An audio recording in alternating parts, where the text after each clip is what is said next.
سورہ الزخرف آیت نمبر 36 25واں پارہ.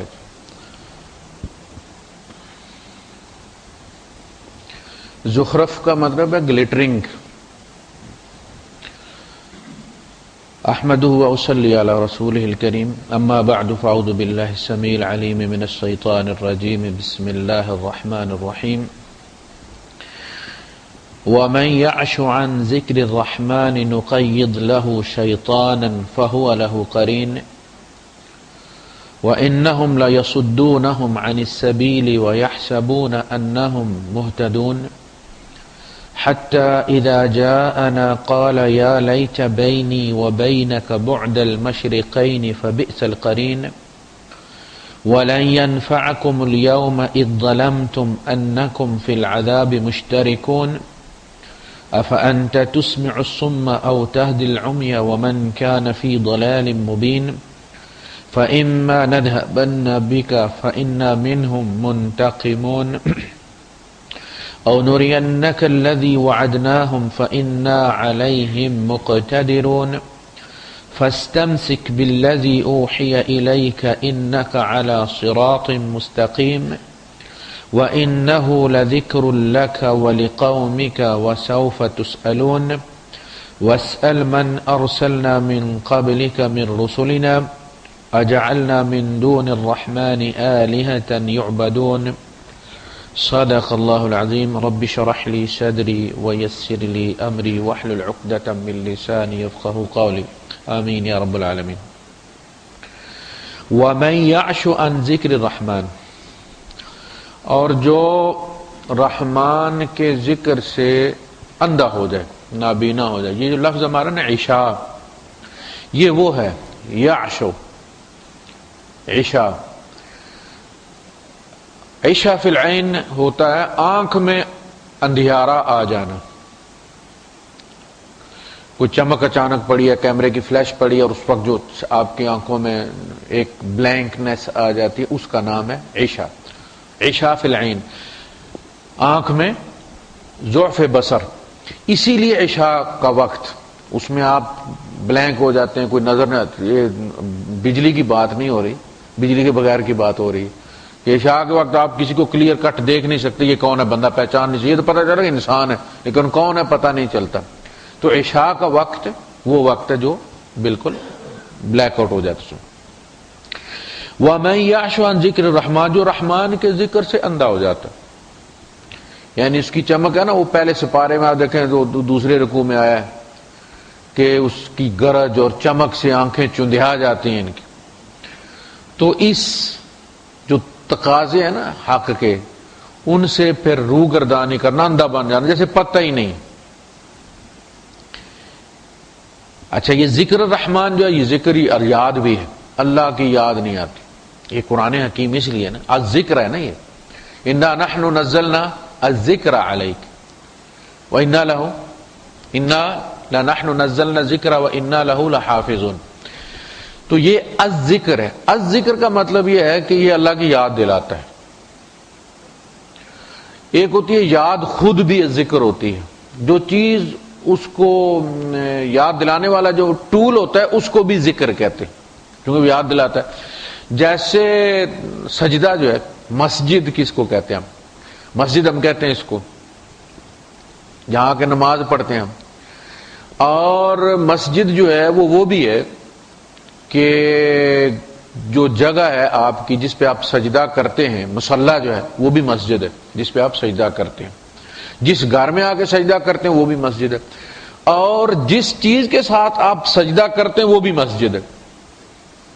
ایک مسجد آپ ہر وقت اپنے ساتھ لیے پھرتے ہیں. وہ جو سورہ جن میں ہے نا، وَأَنَّ الْمَسَاجِدَ لِلَّهِ فَلَا تَدْعُوا مَعَ اللَّهِ أَحَدًا. تو وہ کیا ہے؟ یہ تمہاری جبین، یہ مسجد، یہ سجدہ گاہ جو ہے، یہ اللہ کی امانت ہے تمہاری. کسی اور کے ساتھ کٹ جائے جھکنی نہیں چاہیے.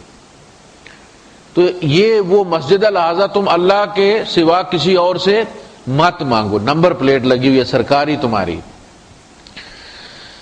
تو جو رحمان کے ذکر، حدیث جو اللہ کی یاد دلاتی ہے، قرآن جو اللہ کے آیات بیان کرتا ہے، دلائل دیتا ہے، برہان پیش کرتا ہے، اس سے روگردانی کرنا، اور اللہ کو اس وقت جب کہ احکامات کسی معاملے میں، چاہے وہ تجارت ہو، چاہے وہ پڑوس ہو، چاہے جو بھی سوشل معاملات ہیں ہمارے، ان میں اللہ کی یاد کو بھلا دینا، بھول جانا، یہ ہے اس کا نتیجہ یہ ہوتا ہے کہ آپ اکیلے رہ نہیں سکتے. جب آپ رحمان کو ہٹائیں گے تو شیطان آ جائے گا، سپیس بچتی نہیں.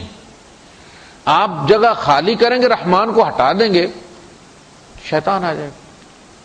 وہ جو فرشتہ آپ کے ساتھ ہے، جو الہام کرتا ہے آپ کو کہ بندے کا پتر بن، اگر آپ اس کی نہیں سنیں گے تو پھر شیطان کی کمانڈ لیں گے.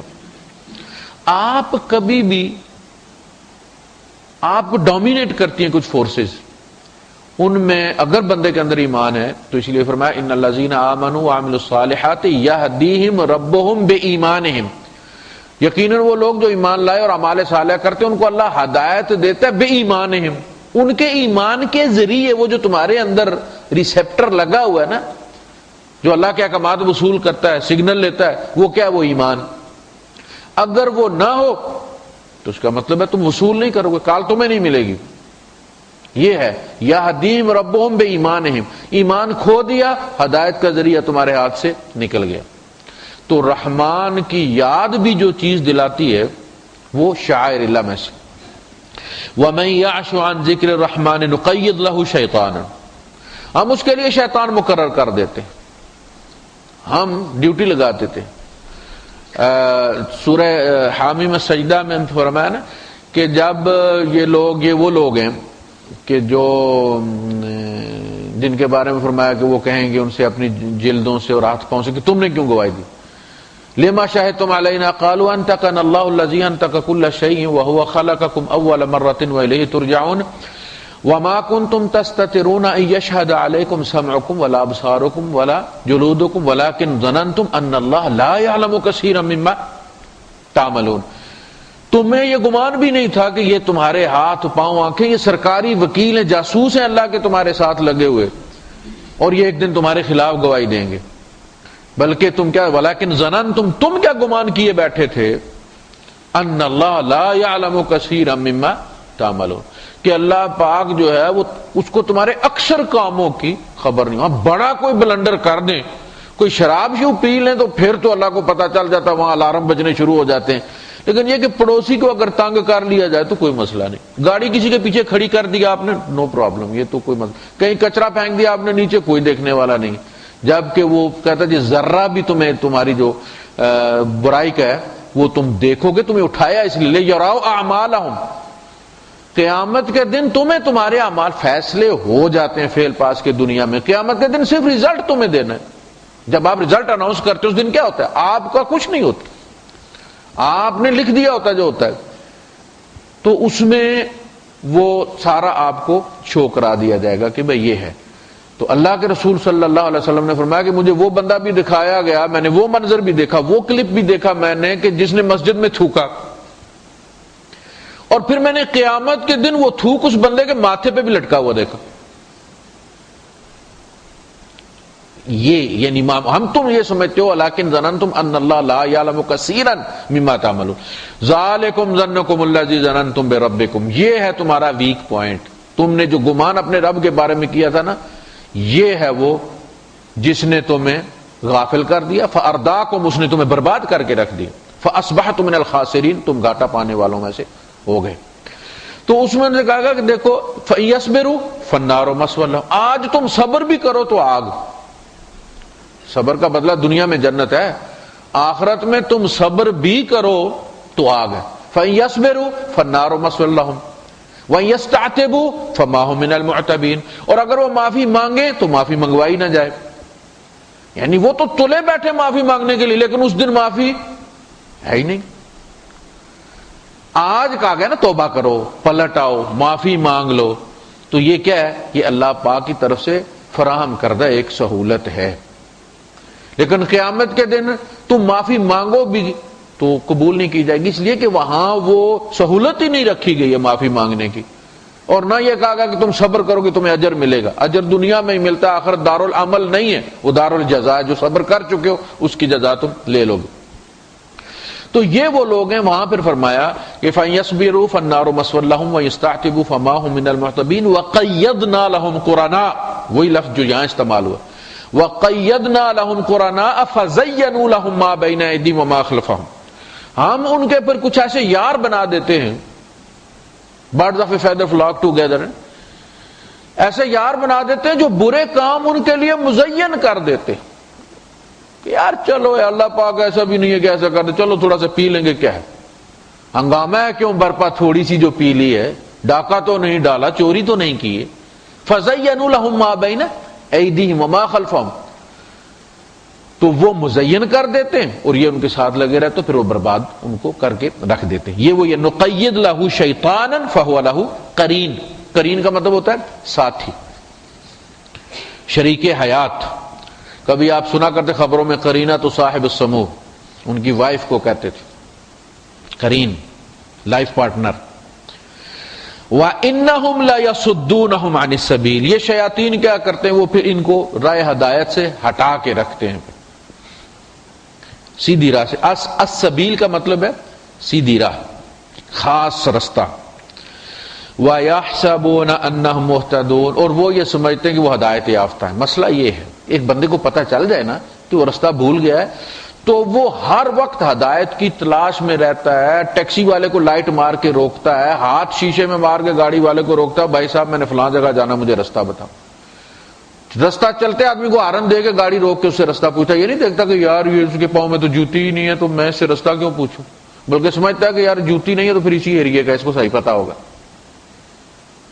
تو ہدایت پانے کے لیے بندہ یہ نہیں دیکھتا لازم پینٹ شرٹ والا ملے گا تو ہدایت میں نے مانگنی ہے. بھولا ہوا بندہ ہر ایک سے ہدایت کے لیے بے چین ہوتا ہے، اسے رستہ پوچھنا ہے تو وہ اس سے پوچھ لیتا ہے. یہ ان کا مسئلہ یہ ہے کہ یہ اپنے آپ کو گم کردہ سمجھتے ہی نہیں. یہ جو بھی ہمارے شرک و بدعات کر رہے ہیں یہ اتنے خلوص سے کر رہے ہیں کہ یہ سمجھتے ہیں کہ ہم لوگ بھٹک گئے ہیں. وہ جو ایک حدیث میں آیا نا کہ ایک زمانہ آئے گا کہ بدعت اتنی پھیل جائے گی کہ اگر کوئی بدعت کو چھوڑے گا تو لوگ کہیں گے سنت کو چھوڑ دیا اس نے. یعنی بدعتیں دین کے نام پر اتنا رائج ہو جائیں گی. اللہ کے رسول صلی اللہ علیہ وسلم نے فرمایا کہ جب بھی کوئی بدعت رائج ہوگی تو اس کی جگہ کوئی سنت مرے گی. دیکھیں زندگی کے استنجے سے لے کر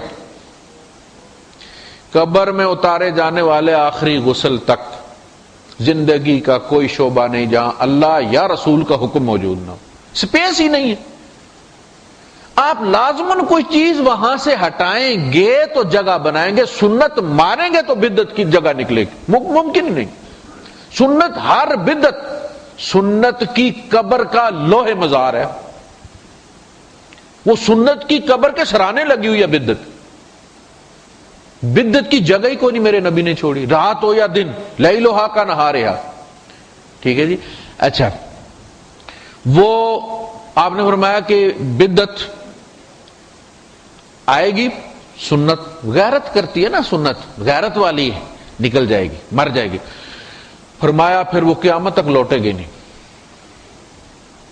اسی طرح سنتیں اٹھائی جائے تو بدعتیں رائج ہوتی رہیں گی، سنتوں کا ویکیوم ہوتا رہے گا، وہ نکلتی رہیں گی تا کے طریقے سارے مٹ جائیں گے، پھر قیامت آئے گی. وَيَحْسَبُونَ أَنَّهُمْ مُهْتَدُونَ، وہ یہ سمجھتے ہیں ہم. فرمایا اللہ پاک نے غالباً سورہ کہف کے آخر میں کہ قُلْ هَلْ نُنَبِّئُكُمْ بِالْأَخْسَرِينَ أَعْمَالًا، اے نبی ان سے کہو کہ کیا میں تمہیں بتاؤں ان لوگوں کے بارے میں کہ جو گھاٹے کے سودا کرنے والا. اکثر کا مطلب ہے یہ سپرلیٹو ڈگری ہے، سب سے بڑے خسارے میں مبتلا ہونے والا. اخسرین اعمالا الذین ضل سعیہم فی الحیات الدنیا، جن کی سعی کوشش وہ مالی ہو، وہ بدنی ہو، وہ روحانی ہو، جسمانی ہو، کچھ بھی ہے، فی الحیات الدنیا وہم یحسبون انہم یحسنون صنعا، وہ یہ سمجھتے ہیں کہ ہم نیکیاں کر رہے ہیں. ایک بدعتی کی بنسبت ایک گناہگار زیادہ اچھا ہے، اسے پتہ ہے، گلٹی کانشیس ہے اس کے اندر کہ میں گناہگار ہوں، توبہ کر لے گا کبھی نہ کبھی. جب بھی گرفت میں آتا پکڑا جاتا کہتا میرے مالک غلطی ہوگی. بدعتی کیا کرتا ہے؟ وہ الٹا ان بدعتوں کا واسطہ دیتا ہے، فلاں چادر کے صدقے ہمیں معاف کر دے جو ہم نے چڑھائی تھی، فلاں بکرے کے عوض ہماری مصیبت دور کر دے، وہ اور عذاب میں مبتلا ہو جاتا ہے۔ بھڑکانے والی بات ہوگی۔ تو فرمایا کہ الذین ضل سعیہم فی الحیات الدنیا وہم یحسبون انہم یحسنون صنعا، ایک آدمی نے ٹھیک ہے انفاق نہیں کیا، بخیل ہوگا، لیکن وہ پکڑا بھی نہیں جائے گا اس کی طرح جس نے انفاق کیا غیر اللہ کی راہ میں، غیر اللہ کی راہ میں جو اس نے پیسے خرچے ہیں وہ اب پکڑا جائے گا۔ وہ یہ سمجھتا ہے کہ اس نے ٹوپی سر پہ رکھ لیا جناب پٹھے کی، اور شلوار اس نے اوپر کر لیا ٹخنوں سے، اور 11ویں شریف میں پیسے ڈالتا ہے ہر مہینے، وہ تو اب وہ جنتی ہے، اس جیسا جنتی کون ہو سکتا؟ اسے یہ نہیں پتا کہ یہ 11ویں کیا چیز ہے۔ یہ اسی آیت میں حرام کی گئی ہے غیر اللہ کی، جس میں خنزیر حرام کیا گیا، خود بھی کھاتے ہو دوسروں کو بھی کھلاتے ہو۔ وما اہل لغیر اللہ، جو غیر اللہ کے نام پر مشہور ہو جائے، وما اہل لغیر اللہ، وما ذبح علی النصب، جو بے شک اللہ کے نام پر ذبح کیا جائے لیکن کسی استحان پر مزار پر لے جا کے ذبح کیا جائے، وما ذبح علی النصب، اور جس پر اللہ کا نام نہ لیا جائے وہ الگ۔ یہ جو پوری قسمیں آئی ہیں ان میں یہ قسم بھی شامل، لیکن وہ یہ سمجھتے ہیں کہ وہ انہم مہتدون، وہ ہدایت یافتہ، یہ لوگ بدوائے ہوئے ہیں، مر گئے مردود، نہ فاتحہ نہ درود۔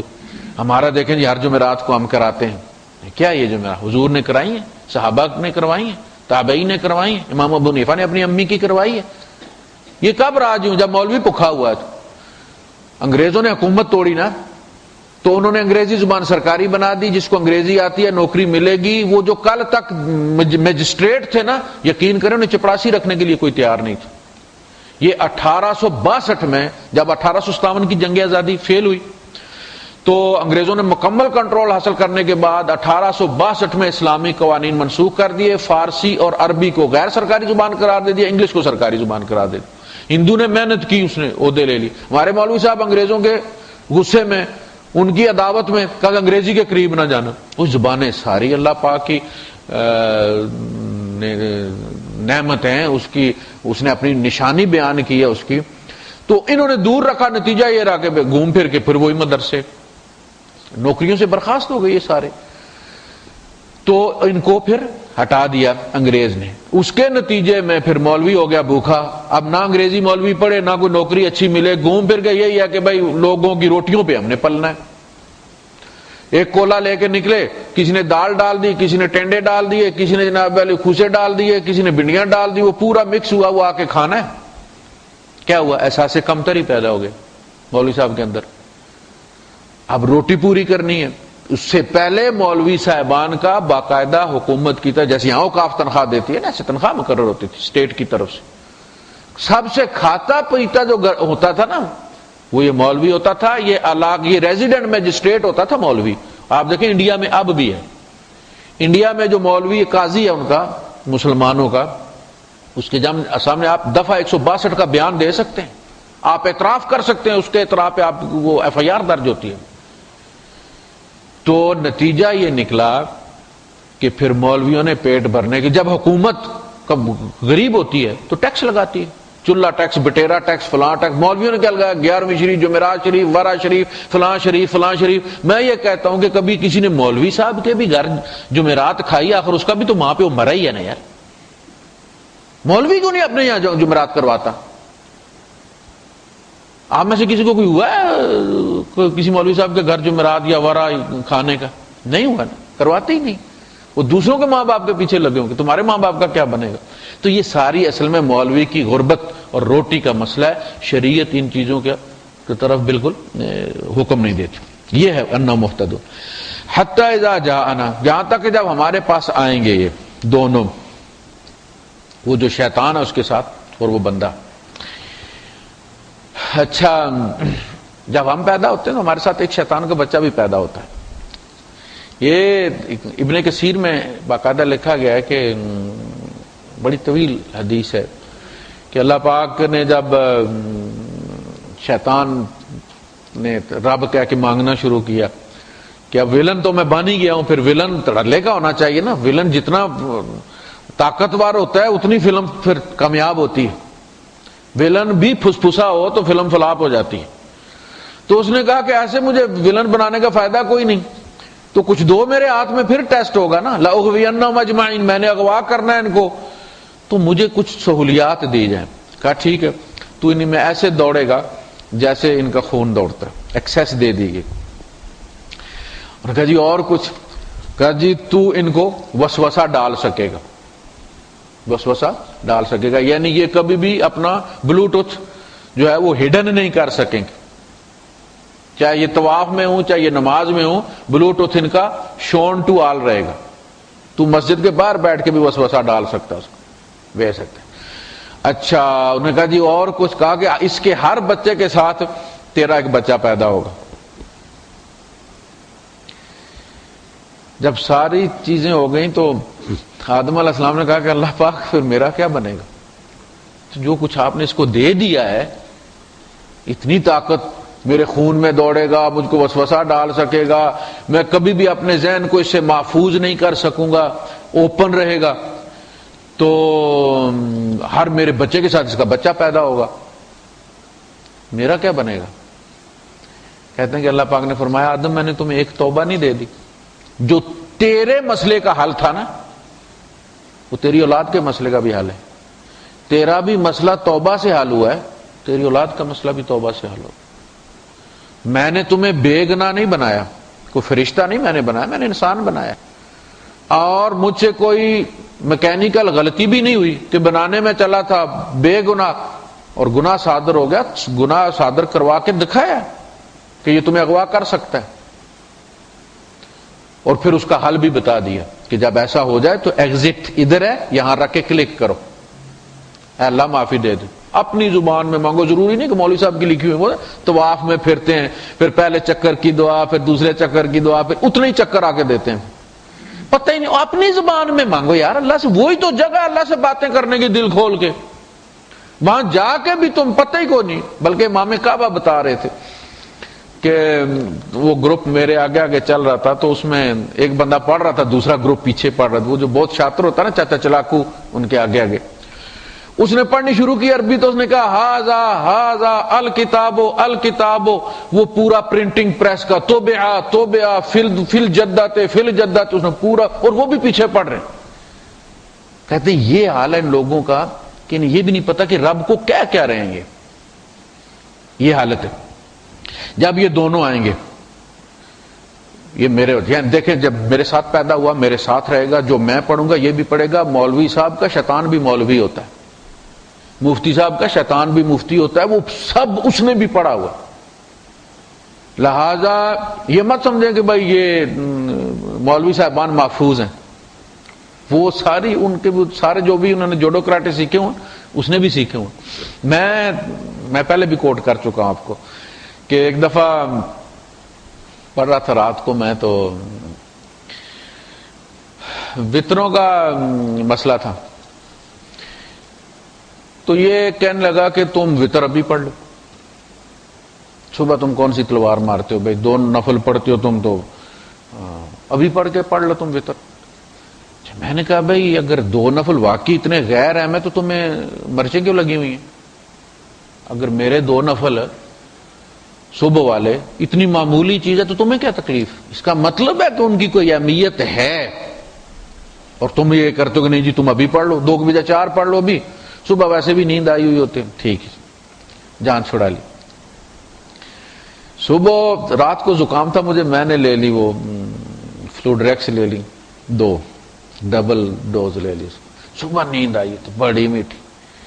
اچھا کہنے لگا کہ سو جاؤ وطر قضا پڑھ لینا تھا، میں نے کہا یار بری بات ہے، بہت اصرار کیا،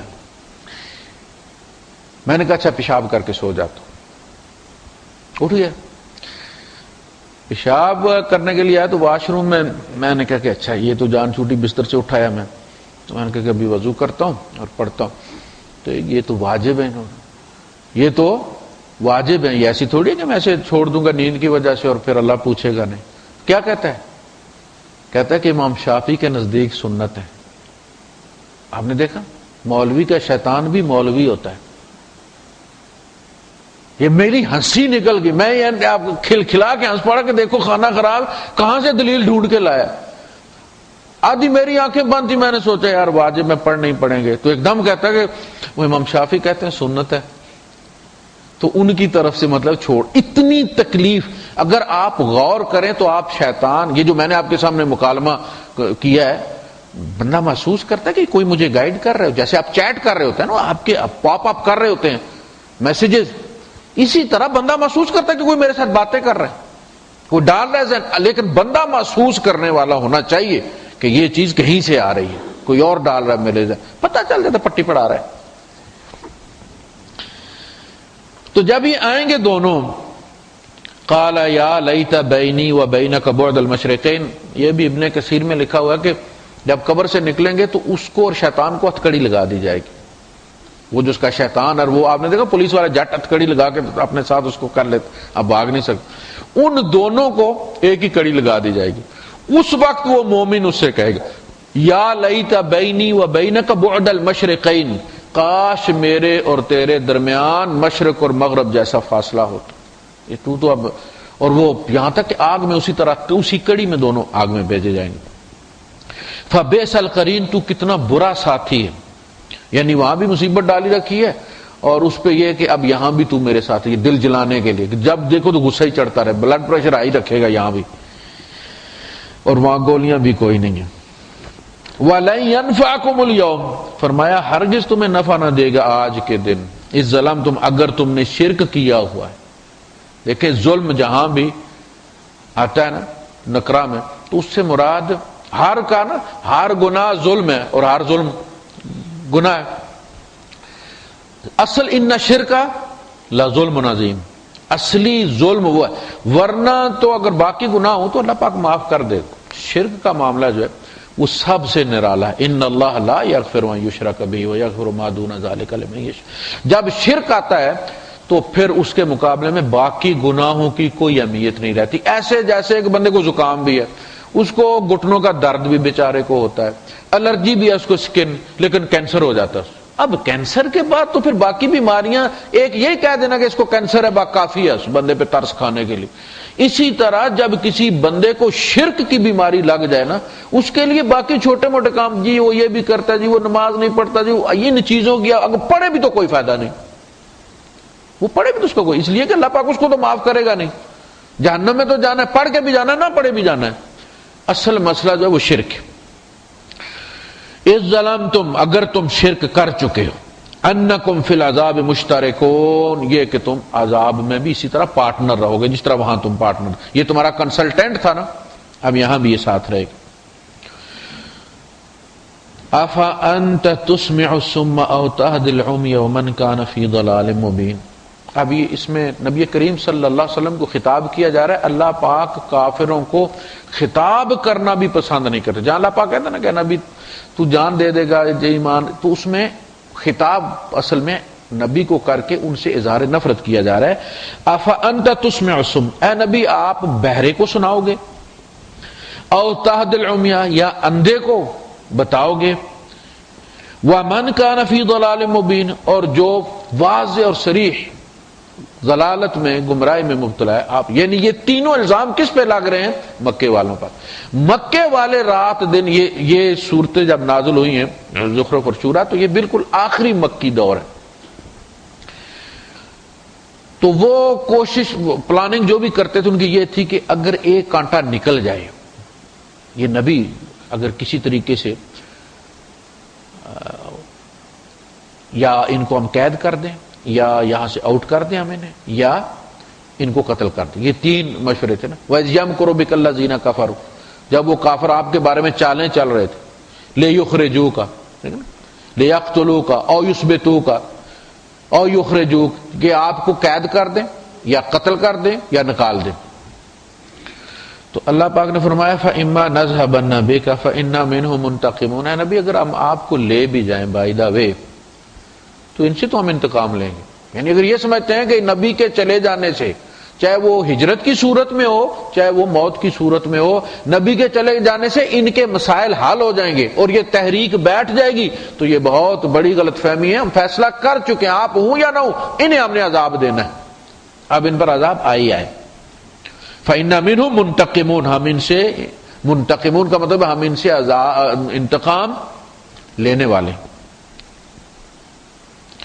اور نُرِيَنَّكَ الَّذِي وَعَدْنَاهُمْ، یا ہم آپ کے ہوتے ہوئے جو ہم ان سے وعدے کر رہے ہیں کہ تمہارے ساتھ یہ کریں گے یہ کریں گے، آپ کے ہوتے ہوئے ہم آنکھوں سے دکھا دیں، آپ کو بھی دکھا دیں تاکہ آپ کا بھی دل خوش ہو جائے.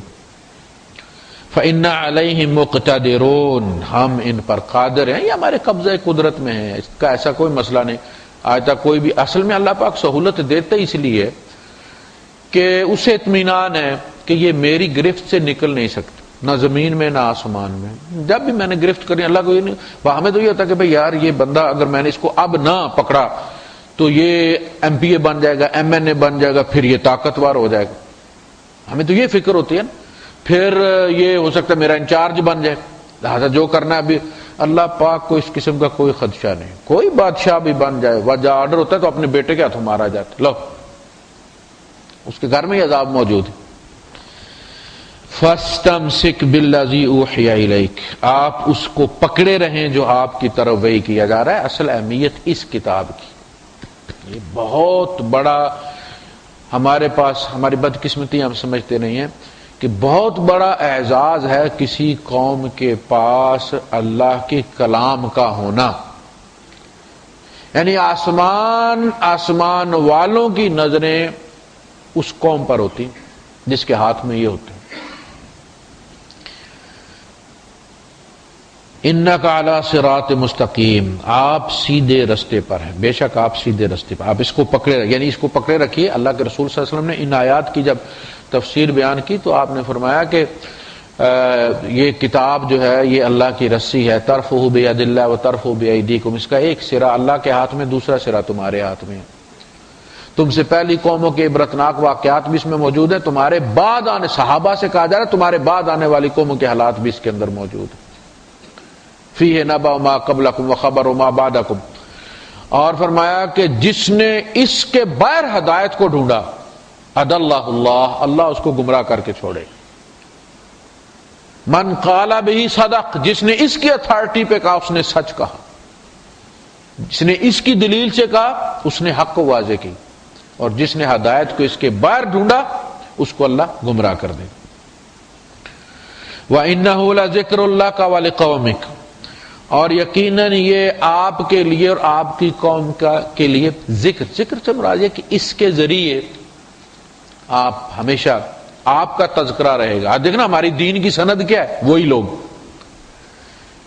جن کے دفن کے وقت کفن نہیں ملا تھا. مصعب بن عمیر رضی اللہ تعالیٰ عنہ، ایک دھوتی تھی ان کی جس میں ان کو دفن کیا گیا. سر کی طرف کھینچتے تھے پاؤں ننگے ہو جاتے تھے، پاؤں کی طرف کھینچتے تھے سر ننگا ہو جاتا تھا. اور یہ وہ بندہ تھا جس کے لیے شام سے آیا کرتا تھا عطر، لیکن اللہ کے راہ میں سب کو چھوڑ دیا انہوں نے. تو حضور نے فرمایا کہ چادر سر پہ کر دو، پاؤں پہ گھاس ڈال دو. ہمارے دین کا وہ ریفرنس ہیں صحابہ. تو ذکر ہے نا، تذکر. قالا جب کہا جاتا ہے قال عبداللہ ابن عمر، روی عن عبداللہ ابن عمر. اب ان کے گھر میں روٹی کھانے کو تھی یا نہیں، اچھے کپڑے تھے یا نہیں، لیکن جب کہا جاتا کہ عبداللہ ابن عمر نے کہا تو کان کھڑے ہو جاتے. یہ ہے تذکرہ. اس دین کی وجہ سے آپ کا اور آپ کی قوم کا تذکرہ ہوگا. وَسَوْفَ تُسْأَلُونَ، اور اسی کے بارے میں تم سے پوچھا جائے گا. یعنی کہ بھائی ایک نعمت ہم نے تمہیں دی تھی وہ کدھر چھوڑی ہے. اسی لیے حضور نے فرمایا تھا نا بلغوا عنی ولو آیہ، کہ میرے بھی ہاف پہ پہنچاؤ، یہ تمہارے اوپر میرا حق ہے بحیثیت رسول، اور تمہارا فرض ہے بحیثیت امتی کہ تم یہ پیغام پہنچاؤ. پیغام کون سا ہے؟ ولو آیۃ، چاہے ایک آیت. کوئی مومن قیامت کے دن ایسا نہ اٹھے کہ جس نے نبی کے بھی ہاف پر کوئی حکم نہ پہنچایا ہو اللہ کا. قرآن کی جس نے ایک آیت بھی پہنچا دی وہ مبلغین میں شمار ہو گیا. اب دیکھیں پریزیڈنٹ جو ہے وہ کیا ہے؟ سرکاری ہے نا، سرکاری ملازم ہے، سرکاری بندہ ہے. اور چپڑاسی جو سڑک پر جھاڑو دیتا ہے وہ بھی گورنمنٹ ملازم ہے. صدر، وزیر اعظم، وزیر، یہ بھی گورنمنٹ ملازم ہے. سکیل ہے نا، ان کی سکیل ہیں. تو ایک آیت بھی پہنچانے والا جب اللہ پاک کہے گا کہ جس نے میرے نام پر کوئی حکم میرا پہنچایا وہ ایک سائڈ پہ ہو جاؤ، تو جہاں سر کٹانے والے نبی کھڑے ہوں گے وہاں وہ ایک آیت پہنچانے والا بھی اسی سائڈ پہ ہی ہو، چاہے اس کا گریڈ کم ہو، لیکن یہ اعزاز کم نہیں ہے اس کے لیے کہ وہ اس صف میں ہو کہ جو نبیوں کی صف ہے، مبلغین کی صف ہے۔ وَاسْأَلْ مَنْ أَرْسَلْنَا مِنْ قَبْلِكَ مِنْ رُسُلِنَا، آپ پوچھ لیں آپ سے پہلے جتنے رسول ہم نے بھیجے آپ ان سے پوچھیں، سوال کریں آپ، اجعلنا من دون الرحمن آلہۃ، کہ کیا ہم نے کسی زمانے میں بھی رحمان کے سوا کوئی اور الہ تسلیم کیا؟ بھئی ہوتا ہے نا کہ پہلے بندہ غریب ہوتا ہے تو 2-3 پارٹنر بنا لیتا ہے، پھر جو مضبوط ہونا شروع ہوتا ہے تو پھر پارٹنروں کو کان پکڑ کے باہر نکالنا شروع کر دیتا، یار بیچ دے، تو کیا کرے گا، تو ویسے یار تو بیچ دے۔ اللہ پاک پہلے تو کمزور ہو اور پھر پارٹنر بنا لے، کوئی سورج والا کوئی چاند والا دیوتا، یہی دیوتا ہی بنے ہوتے ہیں نا۔ تو پھر جب اللہ پاک مضبوط ہونا شروع ہو جائے، یہ جو ولی الٹے لٹکے کرتے ہیں پاور، تو پاور اللہ کو ملنی شروع ہو جائے تو اس کے بعد وہ کان پکڑ کے وہ دیوتاؤں کو باہر نکالنا شروع کر دے اور پوری حکومت پر اکیلے ہی قبضہ کر کے بیٹھے۔ کسی زمانے میں بھی اللہ پاک نے کوئی اور الہ تسلیم کیا اپنے سے؟ نہیں۔ کبھی نمازیں تھیں کبھی نہیں تھی، کبھی روزے تھے کبھی روزے نہیں تھے، کبھی 2 بہنوں کا نکاح ایک بندے سے ہو سکتا تھا کبھی نہیں ہو سکتا تھا، کبھی ایک بہن اور بھائی کا نکاح ہو سکتا تھا آدم علیہ السلام کے زمانے میں، ایک جوڑے والا دوسرے جوڑے کے ساتھ کرتا ہے، لیکن اس میں کلمے میں کبھی کوئی کمپرومائز، لا الہ الا اللہ میں کبھی کوئی کمپرومائز نہیں رہا۔ تو آپ سوال کر لیں، اس لیے کہ نبی کریم صلی اللہ علیہ وسلم سے بھی گواہی لی جائے گی قیامت کے دن دوسری امتوں کے خلاف، بخاری میں حدیث ہے یہ۔ تو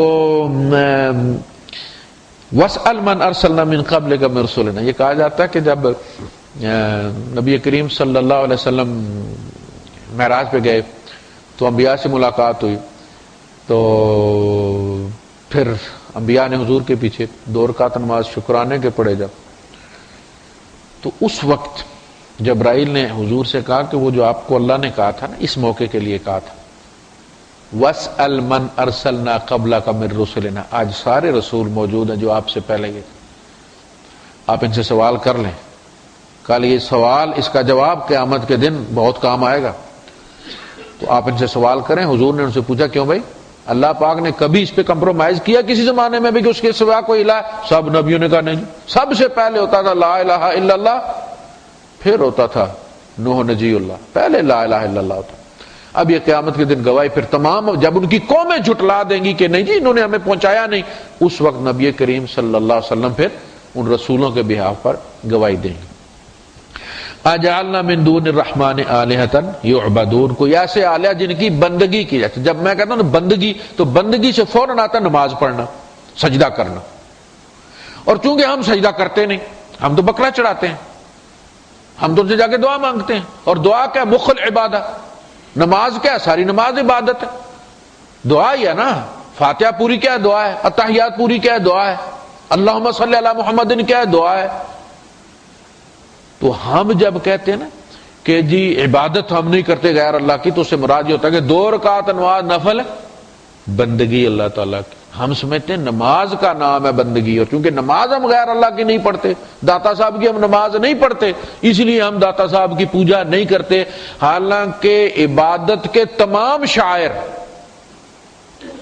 عبادت ہے، نماز بھی ان میں سے ایک ہے، روزہ ہے، کسی کا نام کا بھی آپ رکھ لیں، اسی طرح جانور لے کے جانا اور پھر قربان کرنا وہاں پہ، یہ بھی عبادت ہے، کیونکہ نبی کریم صلی اللہ علیہ وسلم نے کی ہے نا۔ 100 اونٹ لے کر گئے حضور، 63 اونٹ نبی کریم صلی اللہ علیہ وسلم نے خود نہار کیا۔ آپ ہمت دیکھیں، 63 سال کا بندہ اونٹ کو ہدی کرنا، اور 1-2 نہیں، 63 اونٹ، 63 اونٹ نبی کریم صلی اللہ علیہ وسلم خود کی۔ اس کا مطلب ہے کہ حضور کو پتا تھا کہ میری عمر 63 سال ہے۔ حضور نے کہا ان سے، عرفات والوں سے، کہ دیکھو شاید پھر میں اور تم اس میدان میں کبھی اکٹھے نہ ہو، خذوا منی مناسککم، مجھ سے حج کے مناسک سیکھ لو، میں ہر بار تمہارے ساتھ نہیں آؤں گا، یہ آخری بار ہے۔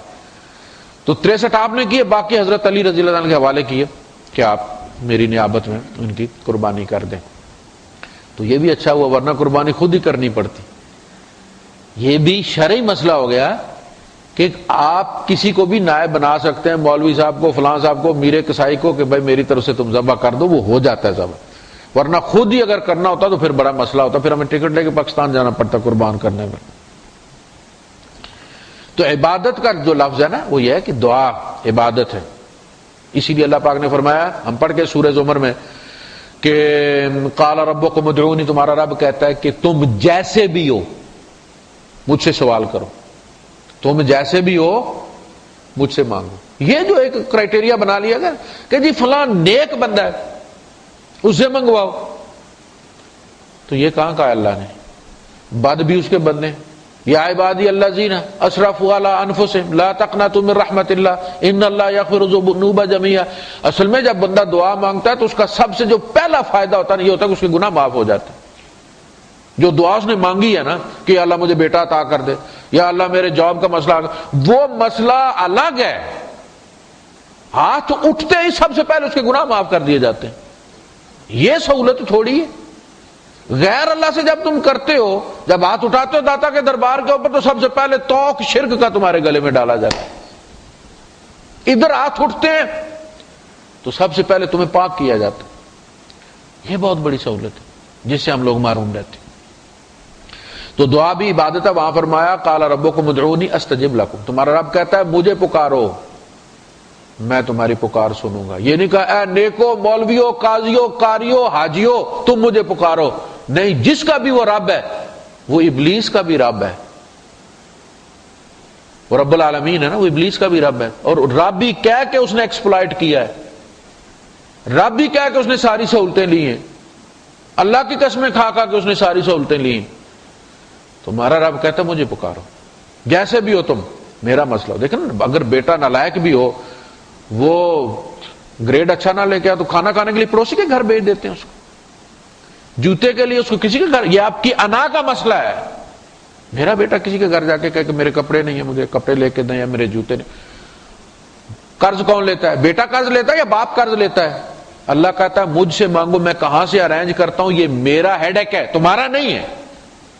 میں تمہارے دشمن سے کرواؤں گا۔ موسیٰ علیہ السلام سے کو پلوا نہیں دیا فرعون سے،